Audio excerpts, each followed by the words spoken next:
Well, Ross, congratulations on your first Cup Series win. You've had a few days to process that. When you think about it and you go back to that moment, what does it all mean to you? It means the world. It's what I've been working for 11 years in the sport and climbing up through trucks, Xfinity, and Cup, and trying to stay relevant, trying to stay in the seat as much as I can. And this opportunity with Trackhouse is, a career. I knew this was a career opportunity, but you just never know, and I've never won. So until you do, how do you do it, right? That's the big question. And you mentioned being with Trackhouse, obviously your first year with the team, their second year in the Cup Series, but you're the guy to get them their first win at the highest level of NASCAR. So what does it mean to be that guy to get the job done? Yeah, whether it was Daniel or myself, it was going to be celebrated, right? This is a large operation. It's grown since last year. It's its own powerhouse Chevrolet team, and I don't.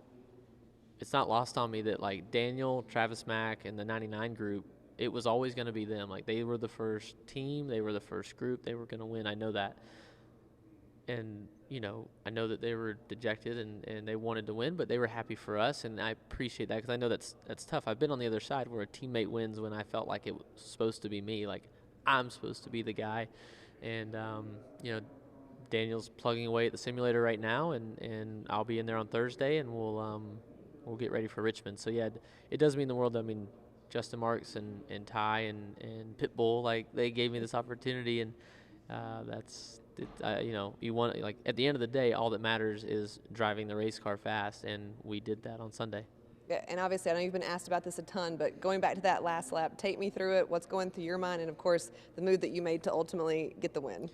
Well, we took the white, and I had a nice little lead. I had gotten away, and we were so fast all day. And I got through the first half of the track, and then we get down to 11, and I gave up a little bit, and then turned 12 at the end of the backstretch. I just went too slow. Like, it was purposely, and I made the decision like to not overshoot it, and I let AJ catch up, and I knew then it was on. I knew that I was probably going to get moved, and how do I do it and not get wrecked? And before I knew it, I'm getting moved in turn 15, and was fortunate enough to get back to him and move him back. Like, yeah, I ran into him. I did. I did not go in there to wreck him. I didn't know he was going to hit Alex. Like, I just wanted him to go in the corner faster than he wanted to, slide up and let me get to his left side, which would set me up for turn 20. And that was how it was going to play out. And when he left my bumper, I was like, perfect, you're just going to go sliding. And then all of a sudden he's spinning, and I didn't realize Alex was even really out there that far. The 48 was about to win and get by both of us, which was unfortunate because AJ and I were the ones racing truly for the win. So,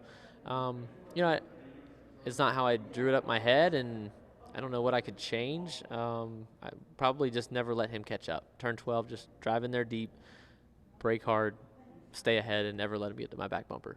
And then you take the checkered flag, you get to smash the watermelon for the first time in the Cup Series. What was that moment like for you? Well, before that was cool. On the cool-down lap, my brother Chad was spotting back. Brandon McReynolds, our normal spotter, was our main guy, and Eric was over in the stadium, and I picked up Chad. I was like, Chad, come out here. And so he had to climb a chain link fence, and he jumped in the right side, and I brought him back to the front stretch because it would have been hard fighting traffic to get back in there. I was like, yeah, just get in, I'll drive slow. And so that moment was really neat. We're 6 years apart. He's 6 years younger than me, and just he's my brother. Like, I love him, and he's supported me, and he's a great racer himself. He runs the farm back home with my dad, and just that moment to drive around the track and let him wave and share that moment. We're in there fist bumping, high-fiving, and then to get out and smash the watermelon. Yeah, that's, I'm sure there was some fans and some people that only wanted me to win for the fact that I was going to smash the watermelon, and I'm okay with that. That means I've done my job as a marketing professional really good. Absolutely. I'm sure the family appreciates that, right? Oh, yeah. At this point, you're almost 2 months into the 2022 season. You're in the next-gen car. That was the big headline. Where do you feel like you're at with being adjusted to that, and how has it kind of changed the game for the Cup Series? It has. I mean, you look at this shop, this is what Ganassi and CGR, this is where we operated out of, and it's a totally different workflow now. A lot of the same people,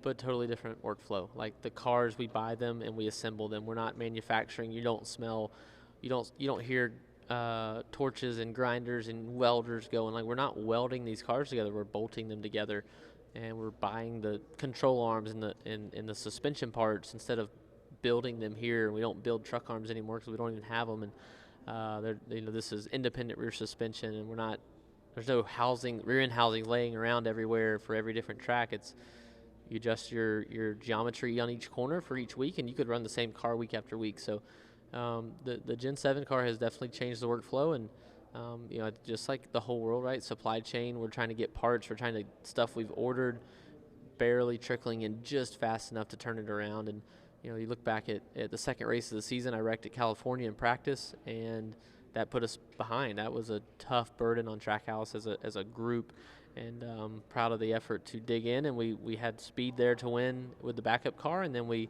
after that week, we've rattled off third, second, first. And I think that execution, that wreck caused me to reevaluate how to race this Gen 7 car. It's very hard to drive. It's very unstable.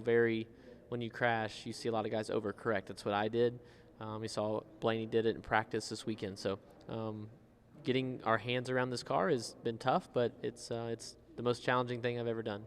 And final question, I know you're enjoying this moment right now, but you also have to look ahead to Richmond this weekend. Just your thoughts heading into that race.